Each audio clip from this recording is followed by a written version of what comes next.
"You boys done missing that target yet?" The voice came from behind the firing line, low and gravelly, almost swallowed by the constant snap of range flags in the desert wind.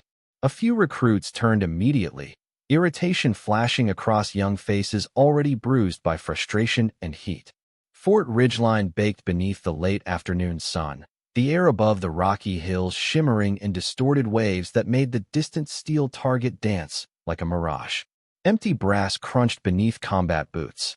Somewhere farther down the range, another rifle cracked, the sound rolling across the valley a full second before the echo returned from the cliffs. Staff Sergeant Ethan Cole lowered his spotting scope with visible annoyance. 23 years in the Marine Corps had carved hard lines into his face, but today those lines looked sharper. None of his recruits had managed to land a clean hit on the 1,400-yard steel silhouette all afternoon. Their ballistic tablets kept spitting out firing solutions. Their wind meters kept feeding numbers, and every shot still missed wide. Cole turned toward the old man, standing near the utility cart beside the target maintenance shed. Walter Hayes looked like he belonged anywhere except a live-fire sniper range. Thin frame, weathered denim jacket faded almost gray at the shoulders. Work gloves tucked into his back pocket. White hair moving lightly in the wind beneath an old ball cap with no insignia on it. Grounds crew. Maintenance maybe. Just another forgotten old civilian wandering around base property. A few recruits smirked immediately. One of them, Private Logan Pierce, let out a quiet laugh and nudged the Marine beside him. "Maybe Grandpa's got some magic trick for us." More chuckles followed. Walter said nothing. His pale blue eyes drifted past the firing line toward the distant steel target perched against the rocky hillside. The silence in him felt strange, heavy somehow, like he wasn't listening to the recruits at all. Cole stepped away from the spotting table and picked up one of the rifles resting on the rack beside him. It was a standard bolt-action precision rifle fitted with a modern optic worth more than most used pickup trucks. He walked toward Walter slowly, the recruits already sensing entertainment. "Tell you what," Cole said loudly enough for everyone to hear. "Since you've been standing there watching us all afternoon, why don't you show the boys how they did it back in the Stone Age?" Laughter broke out harder this time. One recruit actually pulled out his phone. Another leaned against an ammo crate grinning like he'd just bought front-row seats to a comedy show. Cole held the rifle out toward Walter with exaggerated politeness. "Careful with it," he added. "Wouldn't want the recoil breaking a hip." Even Cole's assistant range officer smirked at that one. Walter finally looked at the rifle. Not at Cole, not at the recruits. Just the rifle. For a brief second, something unreadable moved behind his eyes. Memory, maybe. Then he reached out calmly and wrapped one weathered hand around the stock. The movement was smooth, natural, familiar in a way that instantly quieted one or two of the older Marines watching nearby. Logan Pierce noticed it too, though he couldn't explain why. Walter checked the chamber automatically without being told. The motion happened fast, efficient, like breathing. A few recruits exchanged quick glances. Cole noticed. His grin faded slightly. The desert wind swept across the range again, harder this time, rattling the hanging brass catchers beside the benches. Far downrange, heat waves twisted above the dirt and stone. Walter looked straight through them without blinking. Then he spoke quietly, almost to himself. "Wind shifted 40 seconds ago." Cole frowned immediately. "What?" Walter kept staring at the distant target. "Left Valley's pulling uphill now," he said softly. "Your bullets are dying halfway there." The laughter faded unevenly across the firing line, not because anyone suddenly respected Walter Hayes, but because uncertainty had crept into the heat-soaked air like an incoming storm. Staff Sergeant Ethan Cole narrowed his eyes toward the distant ridge line where the steel silhouette shimmered against the desert rock nearly 1,400 yards away. Dust devils rolled lazily through the valley beneath it, twisting in opposite directions before dissolving into the glare. The range flag snapped hard for 2 seconds, then sagged again. Walter still held the rifle loosely in his hands, not like a civilian pretending to know what he was doing, but like a man reacquainting himself with something older than memory. Logan Pierce folded his arms and scoffed loud enough for everyone nearby to hear. "You telling me our ballistic computers are wrong?"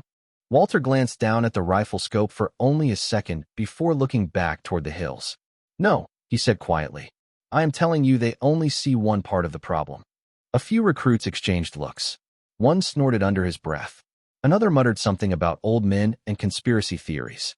Cole stepped closer, the gravel crunching beneath his boots. Those systems cost more than your truck, old-timer. Walter nodded once. Probably do.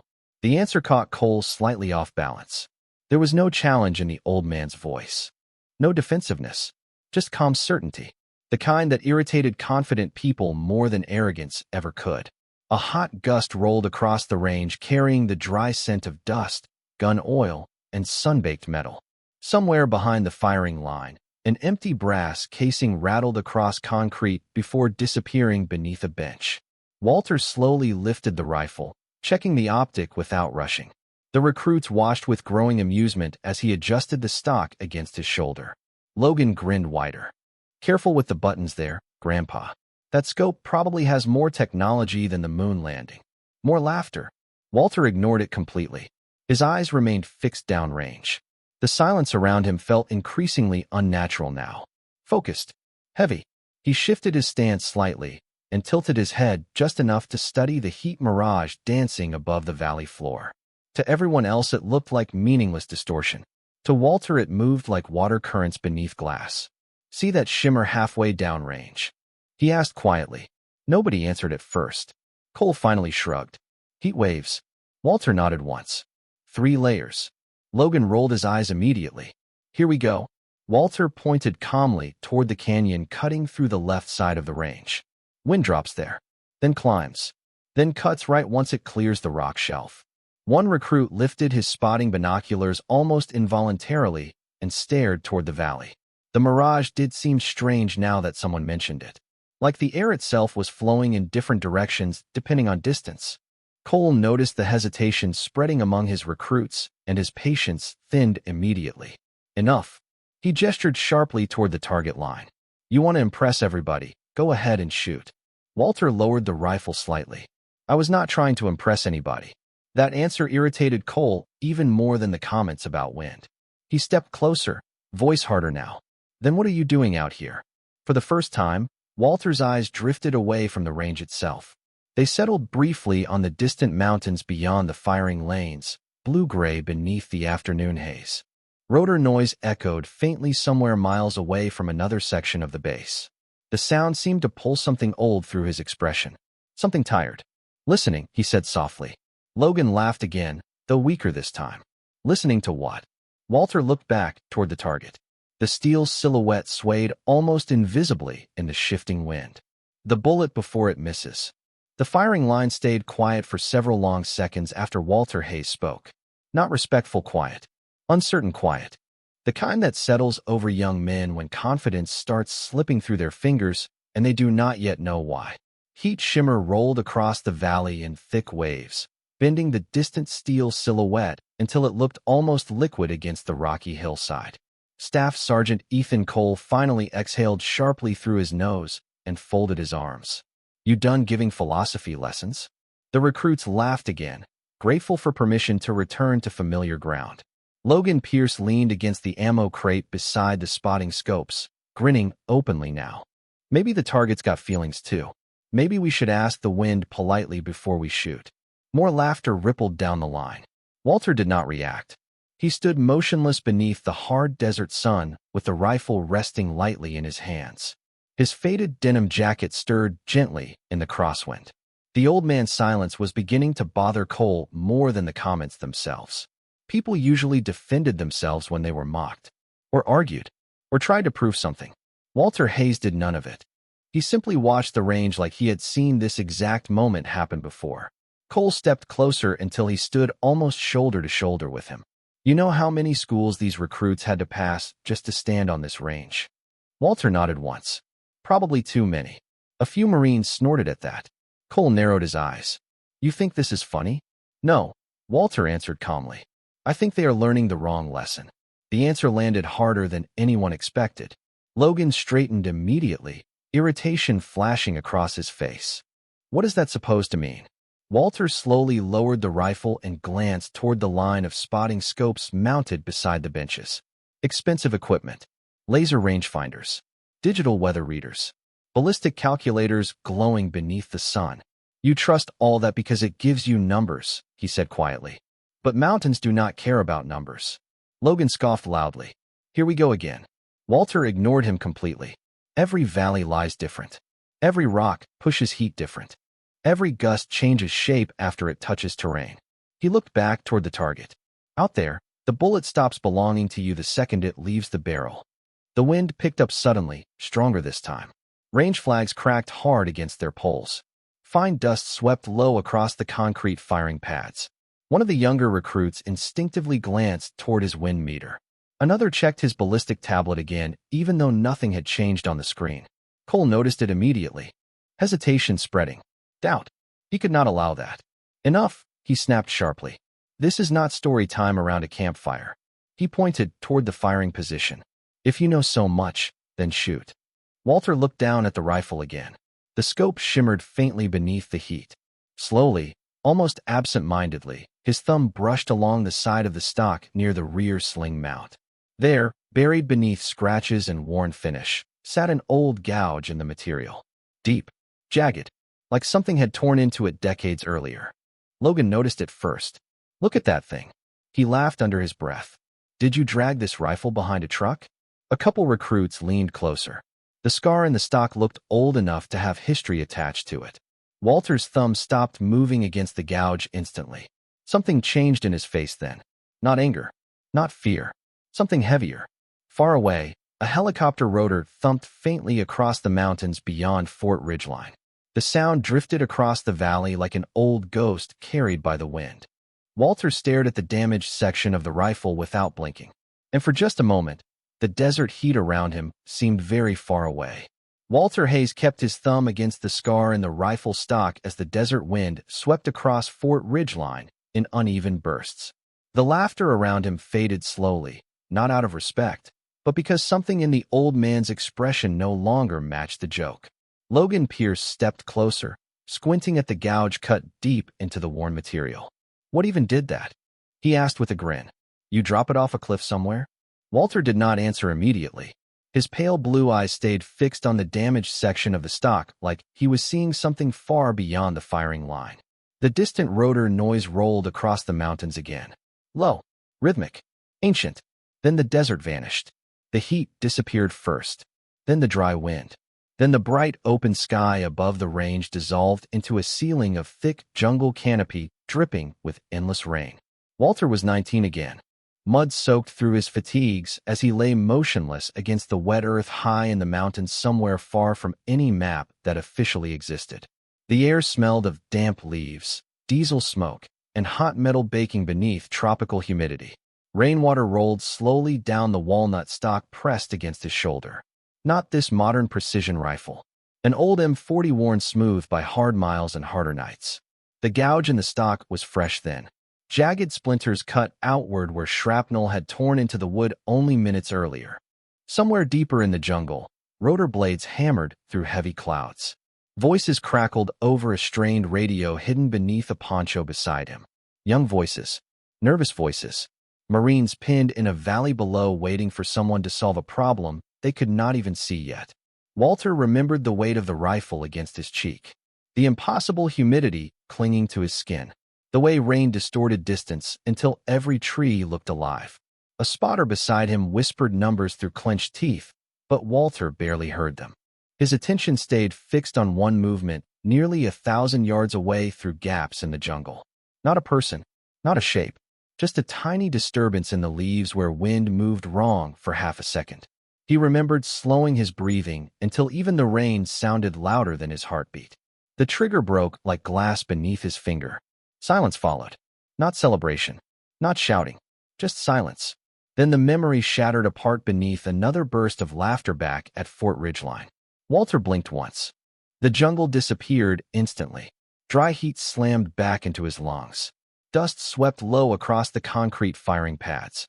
Logan Pierce was still standing there grinning beside the firing line, completely unaware that he had just mocked a scar older than his parents. You fall asleep on us there, Grandpa? Logan asked. Walter slowly removed his thumb from the rifle stock. His face returned to that same unreadable calm that somehow unsettled people more than anger ever could. Staff Sergeant Ethan Cole watched him carefully now. Something about the old man's stillness had begun scratching at instincts built through years in uniform. The way Walter held the rifle. The way he watched terrain instead of electronics. None of it matched a civilian maintenance worker. Cole noticed one of the younger recruits lowering his binoculars and staring at Walter differently now. Curious instead of amused. Cole immediately hardened his tone. "All right," he barked. "Enough ghost stories and fortune cookies." He pointed sharply toward the prone firing position on the concrete pad. "Either shoot the rifle or hand it back." The range fell quiet again. Wind snapped hard against the nearest flagpole. Walter looked toward the target line one more time. 1,400 yards of heat shimmer, shifting thermals, and layered crosswinds waited between him and the steel silhouette dancing against the rocks. Then, without another word, the old veteran slowly stepped toward the firing position. The concrete firing pad radiated heat through Walter Hayes's boots as he lowered himself slowly into the prone position. Every recruit along the line watched now, some with amusement, some with curiosity, none with respect yet. The rifle settled into his shoulder with the ease of something returning home after a long absence. Dust drifted across the range in thin sheets beneath the afternoon wind. The steel silhouette 1,400 yards away shimmered so badly through the heat waves it barely looked real anymore. Logan Pierce leaned toward another recruit and smirked. "$10 says he misses the whole mountain." Quiet laughter followed, but weaker than before. Staff Sergeant Ethan Cole remained standing beside the spotting scope with his arms crossed tightly over his chest. He wanted this finished quickly now. The old man had become a distraction. Worse than that, he had become uncertainty. Walter ignored all of them. He rested one hand lightly against the rifle stock and studied the valley through the optic without touching the trigger. The world narrowed immediately. The firing line disappeared. The recruits disappeared. Even the sound of wind faded beneath something deeper. Rhythm, distance, movement. The terrain spoke differently through glass. Always had. Walter watched the mirage ripple above the canyon floor. Left to right near the rocks. Right to left above the ridge shelf. Dead air halfway through the valley where heat trapped itself against the stone. The bullet would drift 3 different ways before reaching steel. Most shooters only solved the first problem they could see. That was why they missed. A recruit nearby checked his ballistic tablet again and frowned at the numbers. Another adjusted his wind meter nervously. Walter breathed once. Slow. Controlled. Then he reached up and made the smallest adjustment imaginable to the optic. Barely enough movement to notice. Sergeant First Class Daniel Mercer noticed anyway. He had been standing farther down the line, near the ammunition table, watching the scene unfold with growing discomfort. Unlike the recruits, Mercer had spent enough years behind precision rifles to recognize things civilians never saw. The old man's breathing cadence. The way he settled behind the stock. The total absence of wasted motion. None of it belonged to an amateur. Mercer stepped closer quietly. Gravel crunched beneath his boots as he stopped near Cole. "Who is this guy?" he asked under his breath. Cole shrugged without looking away from Walter. "Base maintenance or something. Grounds crew maybe." Mercer kept watching. Walter's support hand relaxed beneath the rifle exactly the way old-school sniper instructors used to teach decades ago, before half the modern manuals existed. The realization tightened something in Mercer's chest. Then he noticed the old sling attached near the rear mount. Faded green webbing, almost gray with age. There was a patch stitched into it, so worn it nearly blended into the fabric itself. Mercer leaned slightly closer. His expression changed immediately. The patch was old Marine reconnaissance insignia, not modern issue. Vietnam era. Mercer's pulse quickened unexpectedly. He had only seen that variation once before in archive training photographs at Quantico. Most Marines alive would not even recognize it. Walter remained perfectly still behind the rifle.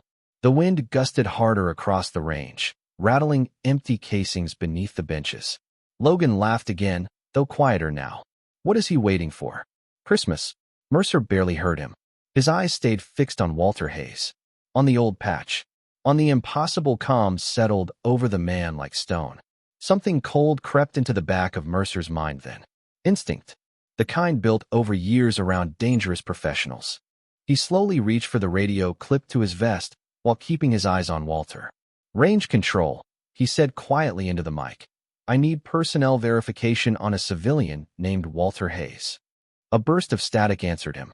Down on the firing pad, Walter exhaled softly and rested his cheek against the stock. The entire range seemed to hold its breath with him. The desert wind moved across Fort Ridgeline in long, uneven breaths, carrying heat, dust, and the metallic scent of spent brass through the firing line. Walter Hayes remained motionless behind the rifle, his breathing so controlled it barely disturbed the fabric of his faded jacket. Through the scope, the distant steel silhouette swayed in the shifting mirage like something floating underwater. Around him, the recruits had stopped laughing entirely now. Even Logan Pierce stood quieter than before, though stubborn irritation still lingered across his face. Sergeant First Class Daniel Mercer lowered his radio slightly, as static crackled back through the speaker clipped to his vest. "Repeat that name," the voice from range control asked. Mercer kept his eyes on Walter. "Walter Hayes," he answered quietly. "Civilian contractor maybe. Older male. White hair. Working maintenance around the range." Several seconds passed. Only wind and distant rotor noise filled the silence. Then the operator's voice returned, tighter this time. "Stand by." Mercer frowned immediately. Military systems rarely hesitated over base maintenance personnel. Beside him, Staff Sergeant Ethan Cole shifted impatiently. "What are you doing?"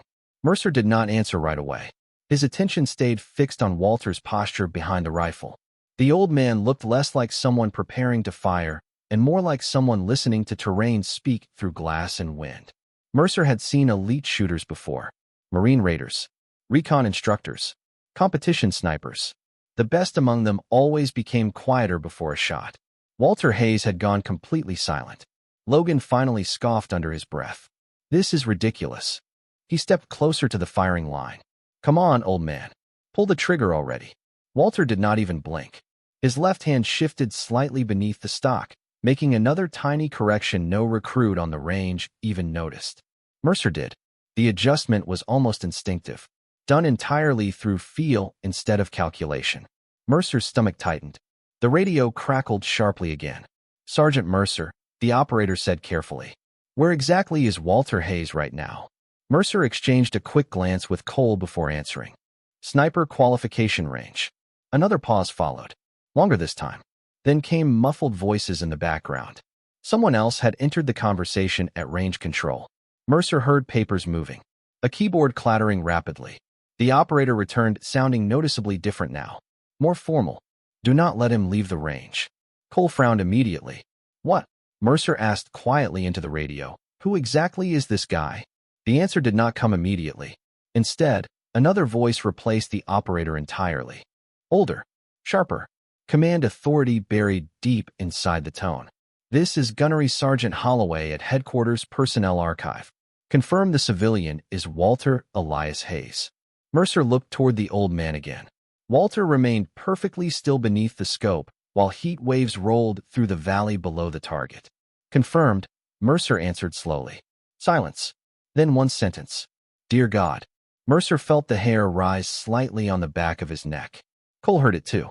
The recruits nearby exchanged nervous glances as the mood across the firing line shifted in ways they could not understand yet.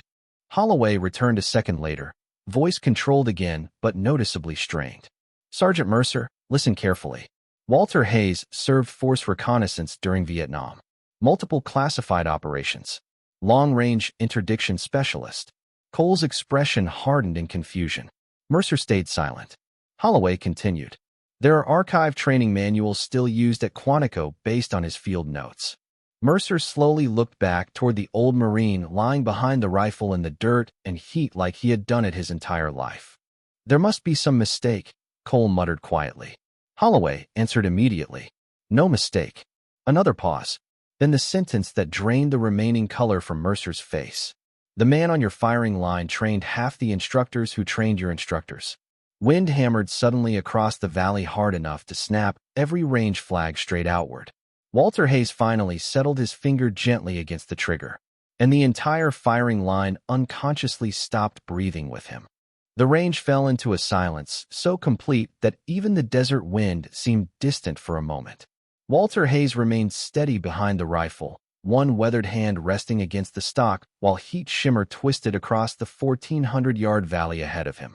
Around the firing line, Recruits who had spent the last hour laughing now stood frozen beside spotting scopes and ammunition crates. Their expressions caught somewhere between confusion and disbelief. Sergeant First Class Daniel Mercer slowly lowered the radio from his ear without taking his eyes off the old Marine in the dirt. Staff Sergeant Ethan Cole stared at Walter with his jaw tight, replaying every sarcastic comment he had made over the last 20 minutes. Logan Pierce swallowed hard and looked away toward the target line as if pretending not to care anymore. Walter inhaled once. Slow. Controlled. The rifle barely moved beneath him. Through the optic, the world narrowed to shifting wind currents and distant steel floating against desert stone. The bullet path unfolded inside his mind before the trigger had even been touched. Crosswind near the ridge shelf. Dead air above the canyon floor. Thermal lift halfway to target. The valley breathed in layers. Most shooters fought the wind. Walter listened to it. A gust swept across the range from left to right, snapping the nearest flags violently outward. Several recruits instinctively looked toward their wind meters. Walter did not. He was already watching the mirage flatten against the rocks through the scope. The shift lasted barely 2 seconds. Then it softened again. Walter's fingers settled fully against the trigger. No tension, no drama, just pressure building slowly like something inevitable. The rifle cracked. Sharp. Clean. The sound rolled across the valley and vanished into the mountains beyond Fort Ridgeline. Every eye on the range locked onto the distant steel silhouette. For half a heartbeat, nothing happened. Then the target exploded backward off the stand entirely. Steel flipped end over end through a cloud of dust before crashing into the rocks behind it nearly 6 feet away from where it had stood. Absolute silence swallowed the firing line. Nobody moved. Nobody spoke. Even the recruits who had recorded the moment on their phones forgot to lower them. Logan Pierce stared through the spotting scope beside him with his mouth slightly open. "No way," he whispered under his breath. One of the younger Marines blinked repeatedly, as if the distance itself had somehow become impossible. Staff Sergeant Cole grabbed the spotting binoculars almost violently and looked toward the empty stand. The target was gone. Completely gone. Only dust drifted through the afternoon heat where it had been seconds earlier. Walter slowly lifted his face from the stock and worked the bolt with calm mechanical precision. The movement carried no excitement, no satisfaction. It looked routine, familiar, like a man performing a task he had done too many times to celebrate anymore. Sergeant Mercer felt something cold settle into his chest then. Not fear. Respect. The kind earned before words ever enter the room. His radio suddenly crackled again with sharp static. "Mercer," the voice barked urgently. "Command is en route to your position right now." Mercer frowned slightly. "Command. Colonel Boone personally." Several nearby Marines heard the name immediately. Their heads turned toward Mercer. Even Cole looked stunned now. Colonel Richard Boone almost never left headquarters during qualification rotations. The radio continued. "He wants Walter Hayes kept exactly where he is." Mercer looked toward the old veteran again. Walter had already risen slowly from the firing position and brushed dust from the sleeves of his faded jacket. He handed the rifle calmly back toward Cole without a single word. The entire line of recruits stepped aside unconsciously as he walked past them. No one laughed anymore. Above the range, the flags continued snapping hard in the desert wind, while far downrange the empty target stand rocked slowly beneath the fading heat. The silence hanging over Fort Ridgeline felt heavier now than the rifle shot itself. Walter Hayes stood beside the firing line brushing fine desert dust from his sleeves, while every recruit nearby watched him with the same stunned expression. No one understood how an old maintenance worker had just solved a 1,400-yard shot that modern equipment and trained Marines had failed to touch all afternoon. The empty target stand still swayed faintly in the distance beneath the shimmering heat. Logan Pierce lowered his phone slowly, staring at the recording screen like the footage itself had become impossible. Staff Sergeant Ethan Cole remained frozen beside the spotting scope with the rifle still hanging loosely in his hands. The weight of his earlier mockery now sat visibly across his face. Then the sound came. Engines. Fast. A black military SUV tore across the dirt access road leading toward the range, throwing long clouds of dust into the desert air behind it. Several recruits instinctively straightened as the vehicle approached. Sergeant First Class Daniel Mercer looked toward the road and immediately felt his stomach tighten. The SUV stopped hard beside the range entrance. Colonel Richard Boone stepped out before the dust had even settled. Tall, broad-shouldered, combat ribbons across his chest. The kind of officer whose presence alone changed the atmosphere around him. Two aides followed behind him, struggling to match his pace, but Boone ignored them completely. His eyes were already locked onto Walter Hayes. Every Marine on the line snapped to attention automatically except Walter himself. Boone walked directly across the firing pads without acknowledging anyone else. Boots crunching against gravel. Wind hammering against his uniform sleeves. Staff Sergeant Cole opened his mouth immediately. "Sir, we did not know who he was," and Boone raised one hand without even looking at him. Silence fell instantly again. The colonel stopped 3 feet in front of Walter Hayes. For a moment, neither man spoke. Walter simply looked back at him calmly beneath the harsh afternoon sun. Then something happened none of the recruits would ever forget for the rest of their lives. Colonel Richard Boone came to full attention. Perfect posture, perfect stillness, and saluted the old man. The movement landed across the firing line like thunder. Logan Pierce felt the blood drain from his face. One recruit actually lowered his head in disbelief.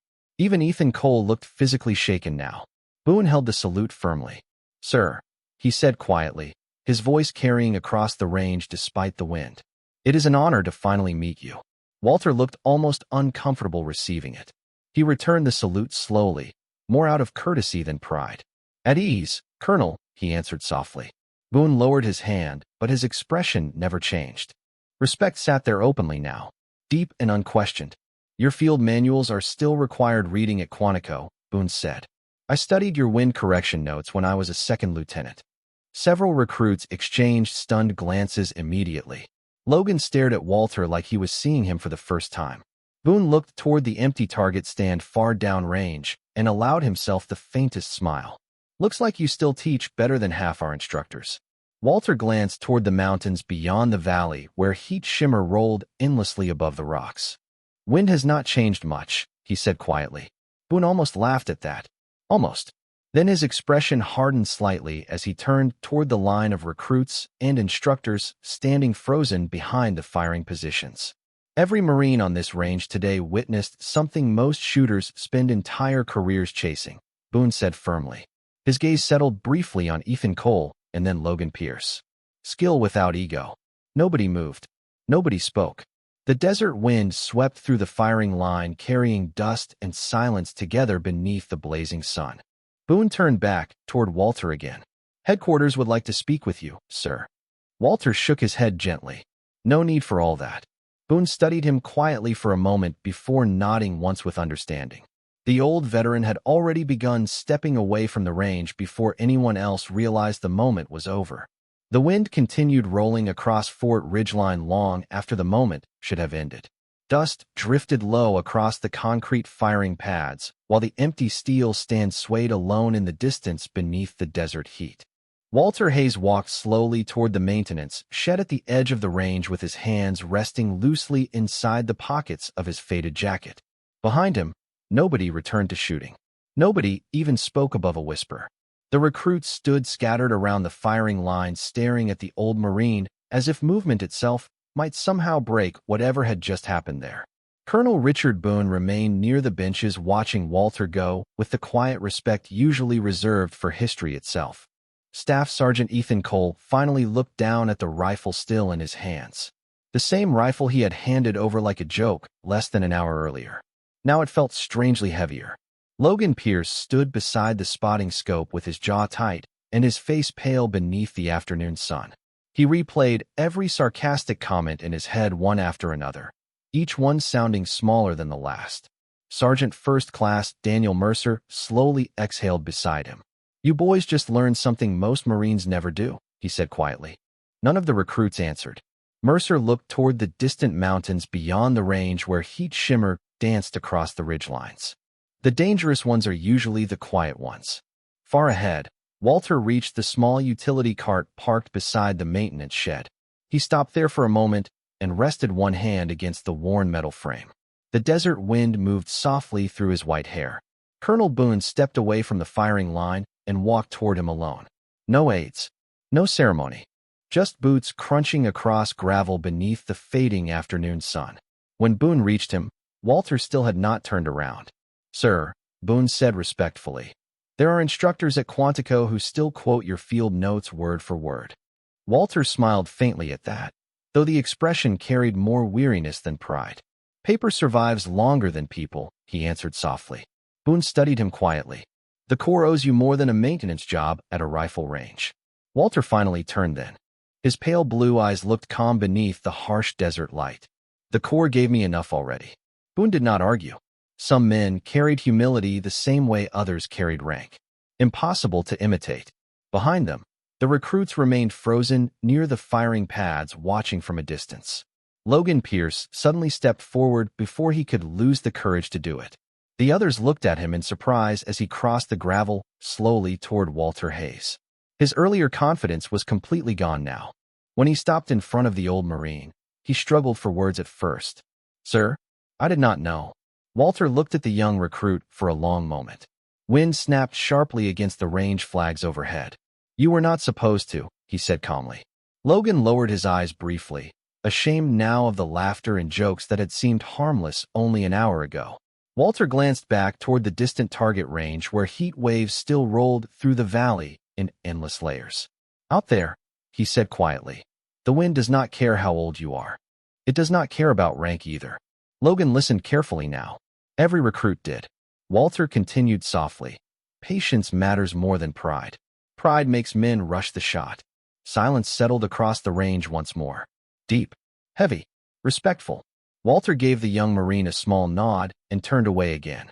Then he climbed into the utility cart and started the old engine. The vehicle rattled softly as he drove away down the dirt path bordering the range. Nobody moved while he left. The only sound came from the wind crossing the valley and the distant clatter of loose steel rocking against an empty stand far down range. And long after Walter Hayes disappeared beyond the ridge, not a single recruit on that firing line ever laughed at an old veteran again.